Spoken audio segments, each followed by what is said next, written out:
and we represent 3/4 of the third floor.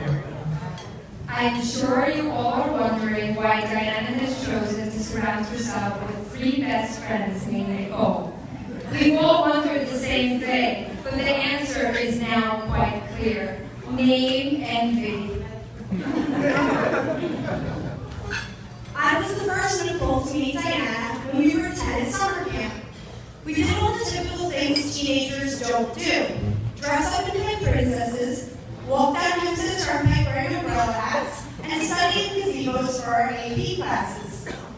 We went through middle school together, worked at McDonald's together, and then through high school together.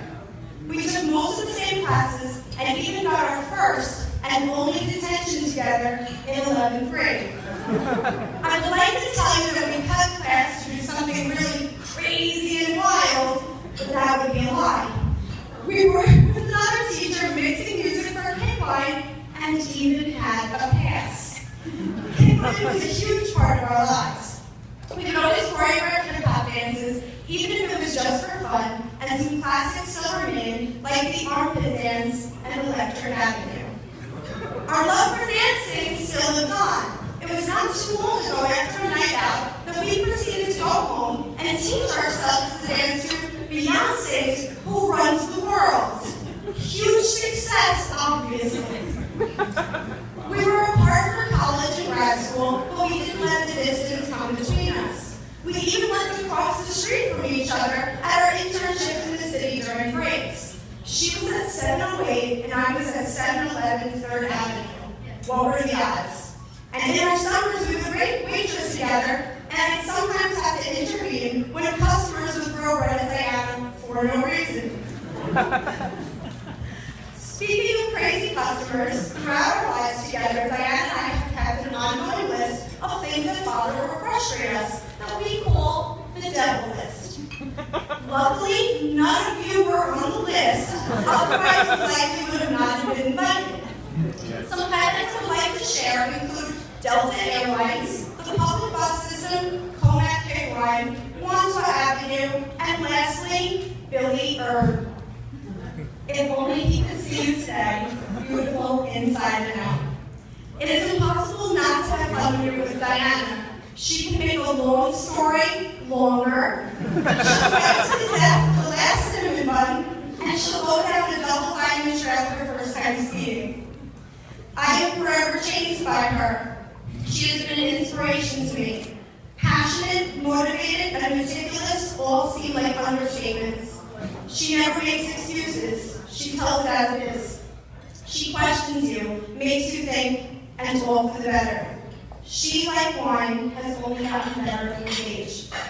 We are still as close as the hairs on our chinny chin chins, and there's no one I'd want to have a permanent bruise with. We're lucky we found each other. Then there were 2, Diana and 1 Nicole, but that wasn't enough. We were missing something. I was the second Nicole to meet Diana, and we became friends when I transferred high school to 9th grade. Even though starting a new school was tough for me at the time, everything happens for a reason, because that's what brought me to my best friend. I joined Kickline with Diana and Nicole sophomore year, and the 3 of us shortly became inseparable. After graduation, Diana and I both decided to attend SUNY Albany, and it was there that our friendship really blossomed. Albany was an absolute blast, and I can honestly say it would not have been the same without Diana. College is where I realized how fun it was to be around her, and we definitely did our fair share of partying there. To keep it G-rated, I'll spare you the details, but believe me, Albany wasn't rated the #1 party school for nothing. Aside from her partying skills, college was the time where I really learned what a genuine and exceptional person Diana is.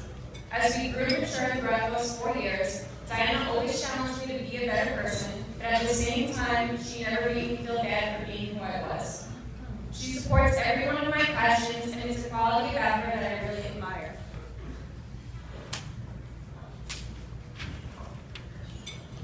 Along with her endless support and encouragement, I also discovered during these years that Diana is really good at embarrassing me, especially when I'm on dates. Like the time she was at the same bar as me and my date, and she decided to serenade us while singing karaoke to Michael Jackson. Or that summer we were in Montauk, and she took the phone from me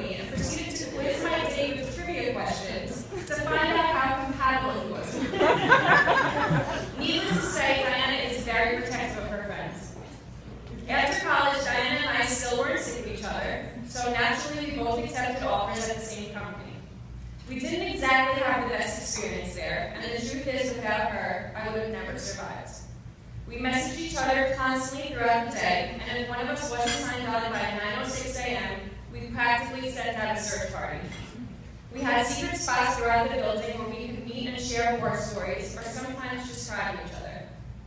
Going through that with Diana made our friendship even stronger, which I didn't know was possible since she was already one of the most important people in my life.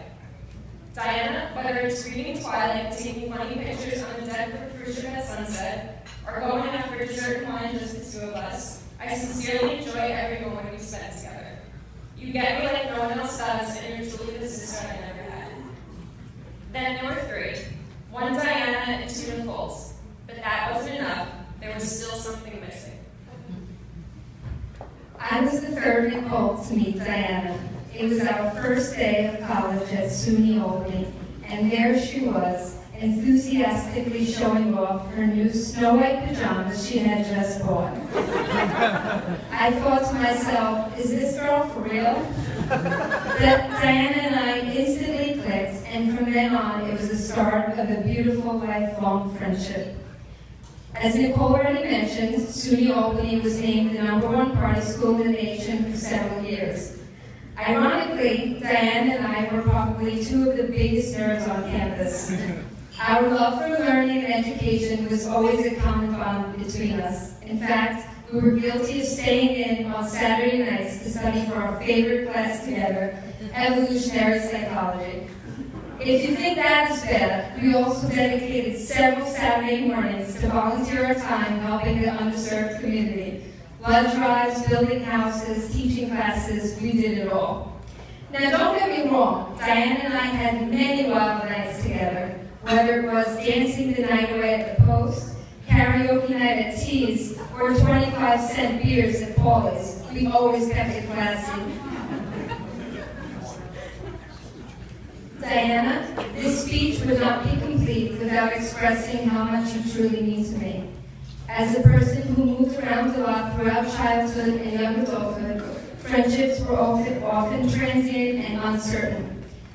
In you, Diana, I found stability, a friendship I could always trust and always rely on. You always challenged me to be more open and to let you in, and in some ways you encouraged me to break out of my shell. For that I am thankful, because our friendship has blossomed into something so special. We always speak about how much we have changed as people since our first year of college. Yes, we have definitely come a long way since those days, but one thing that always remains the same is our bond, and frankly, I can't remember life without you in it in the first place. No matter how near or far, you have always been and continue to be such an important part of my life. Whether it's our 7:30 a.m. texting sessions on our way to work, or you flying me in to be with you in Minnesota during a difficult time in my life, I could always count on you to be there. We have grown together not only as friends, but as women.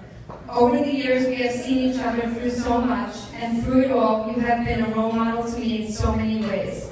Your intelligence, passion, and love for the people around you is what I admire the most. You had me at your snow white pajamas. I am so honored to be standing beside you on your wedding day. I love you.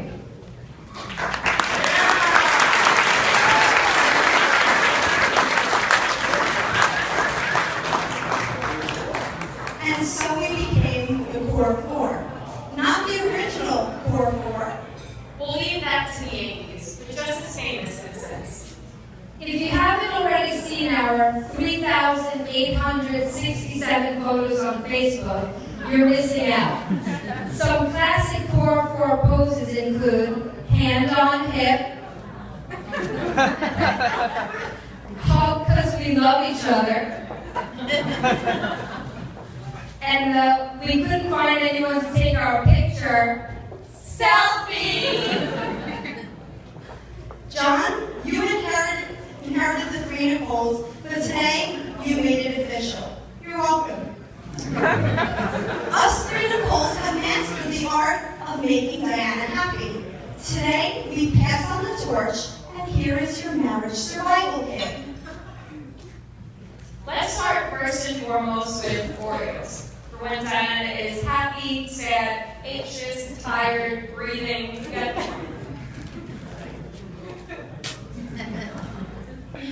Next, we pass on the Diana to English dictionary for when she butchers commonly used phrases. Some of her best. To Diana, it's the glove department, but to you and I, it's the glove compartment. For Diana to go out of her way for you, she would say that she would bend her back over, but we all know that she would bend over backwards. Next is a wine opener to help you cope with Diana when she comes home after a long day of onboarding, severancing, and human resourcing. Last is the cooking timer, for when Diana notoriously tells you dinner will be ready shortly, and you're still waiting 3 hours later.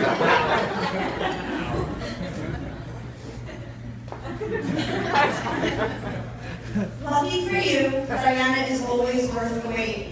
Not only is she a great cook, but Diana has so many great qualities that she will bring into this marriage.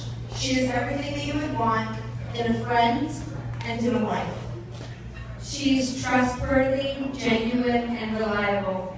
She'll tell you if you look bad in a dress. She'll be the first to bring you ice cream if you're feeling down. She'll listen to your venting sessions for hours, and through it all, she'll love you unconditionally. And now John. Albany brought the two of you together, and it's where we first really got to know you. You charmed us right away with your sense of humor. Your service to our country is nothing less than heroic. Superman would be very proud. This relationship withstood your 7-month tour in Iraq, and when the two of you finally reunited, we knew you would never want to be apart again. John, your reliability, protective nature, and strong family values are the qualities that we always hoped that Diana would find in a significant other. So, Diana and John, here's to many nights filled with Oreos, wine, home-cooked meals, and of course, love, laughter, and happiness. Congratulations.